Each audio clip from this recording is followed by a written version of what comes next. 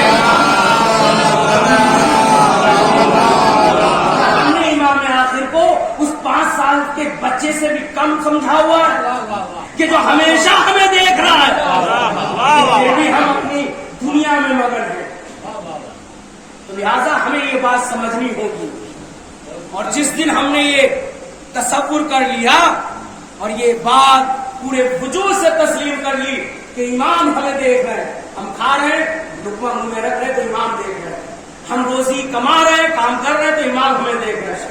تو جب امام دیکھ رہے ہیں تو رزق بھی پاک ہوگا, گھر بھی جائز زمین پر بنے گا, دوستوں میں بھی اضافہ ہوگا, دشمنیاں ختم ہوتی چلی جائیں گی, دلوں سے حسادات اور حسد ختم ہو جائے گا. یہ اس وقت ہوگا کہ جب ہم اس چیز کو پورے وجود سے تسلیم کر لیں کہ امام ہمیں دیکھ رہے ہیں, امام دیکھ رہے ہیں. لہٰذا اس چیز کو ہمیں سمجھنے کی ضرورت ہے کہ امام ہمارے امام جو ہے ہمیں وقت ہمیں دیکھ رہے ہیں اور ہمارے تمام اعمال پر ناظر اور حاضر ہیں.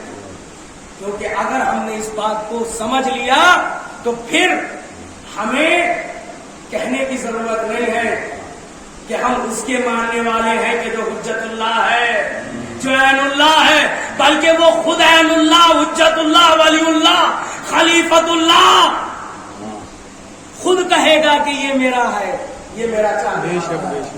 تو لہذا یہی وہ مقام تھا, یہی وہ مقام تھا, یہی وہ مقام تھا کہ جناب حر امام حسین کی منزلت کو سمجھ رہے تھے, شہزادی کی عظمت کو سمجھ رہے تھے, اور وہ احترام فاطمہ کی وجہ سے ہی کہاں پہنچ گئے, ولیوں میں شمار ہوا, لعنت کے زمرے سے نکل کر علیہ السلام کے میدان میں آ گئے.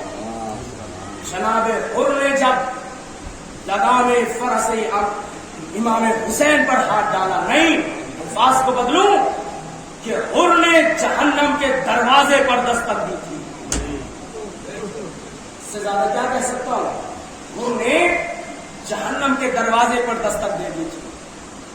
لیکن احترام شہزادی کونین, احترام فاطمہ زہرا سبب بنا کہ ایک نور دل میں پیدا ہوا, ایک غفلت سے بیداری کی طرف یہ نور لے کر گیا, اور اس نے یہ سوچنے پر مجبور کر دیا. صبح کا وقت ہے جناب حر, 10 محرم کی صبح کا وقت ہے, رات آپ نے گری اور ساری اور بے چینی میں گزاری. وضو کرنے کے لیے بیٹھتے ہیں تو رونے لگتے ہیں. بھائی نے پوچھا وجہ کیا, کیوں رو رہے؟ کہا کہ ہمارے پاس پانی ہی پانی ہے, لیکن یہ اللہ تش کی صدائیں سن رہے, ان کا ذمہ دار ہے. اب یہ گفتگو ہو رہی تھی کہ لشکر یزید کا ایک فوجی اپنے گھوڑے کو لیے ہوئے کہیں جا رہا. انہوں نے پوچھا کہ اسے کہاں لے کر جا رہے, اسے کہاں لے کر جا رہے؟ تو اس نے جواب دیا کہ جانور پیاسا ہے. اللہ اکبر, یہ جانور پیاسا ہے, میں اسے نہر فرات پر پانی پلانے کے لیے لے جا رہا ہوں. بس کو تڑپ گئے, کہنے لگے کہ دیکھتے ہو کہ لشکر یزید کے جانور بھی پانی پیے اور وہاں فرزند رسول پیاسے رہے. فرزند رسول پیاسا ہے, اور یہاں باطل پرست افراد جن کے لیے یہ پانی پینا بھی حرام ہے, یہ پانی فاطمہ کے مہر کا پانی ہے, ان کے لیے تو پانی پینا بھی حرام ہے, لیکن یہ اپنے جانوروں کو بھی پانی پلا رہا ہے. اور اہل بیت رسول پیاس کے مارے اللہ تش کی صدا ہے. اب حر کا ارادہ بدلا, اب حر کو اللہ نے ہدایت کی, کس کے صدقے میں؟ فاطمہ کے صدقے میں. بس ضرورت اس چیز کی ہے کہ ہم بھی اگر خطا کار ہے, کیوں نہیں خطا کار, خطا کار ہے, شہزادی کا واسطہ وسیلہ دے کہ شہزادی ہمیں بھی حر کی طرح ہدایت کر دے,